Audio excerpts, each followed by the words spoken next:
So we mentioned how this has been on the agenda for years. They've talked about it, but they didn't actually vote on anything until now. It feels like it's taken them longer than maybe you would have thought, given that the NBA, European football, has done this a while ago. Why do you think there's been hesitation, and why are they moving forward now? Well, you're right. The NFL is the last major sports league in the world to allow private equity to invest.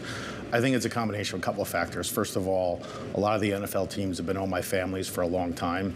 And so, my experience when you bring in third-party investors with a professional sports team, it really is a family business and, more importantly, a community asset.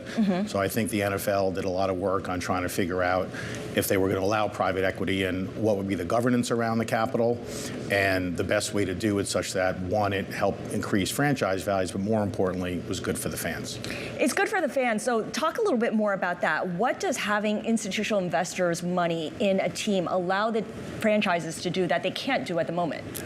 Well, with any professional sports franchise today, it's really all about the fan experience. And what you're seeing is ownership groups and leagues trying to figure out the best way to increase the experience both in venue and, when they are focusing on just buying tickets, buying sponsorships. It really is a key right now to drive revenues and increase fan experience.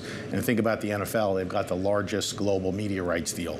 So clearly they have fan base all over the world, and they want to understand how do they reach that fan base, and more importantly, how do they commercialize their intellectual property. So by bringing in these investors, though, there's been a lot of talk about how this is going to make things, the relationship even more financial. I mean, we've kind of joked in the past about a lot of sort of the smaller partners that come into these teams. They're kind of there for the glory, right? It's kind of a trophy. You just want to be able to say, I own, even if it's like 1%, of the Commanders or the Jets or whoever. Well, not the Jets suck, but anyone else, the Bears. I mean, it's facts. But anyway, the point is by having investors that maybe don't have an affinity specifically for the team itself, meaning the actual what happens on the field, is that going to put more pressure and maybe even create more turnover when it comes to the executive ranks of these teams and even things like the coaching ranks? Right.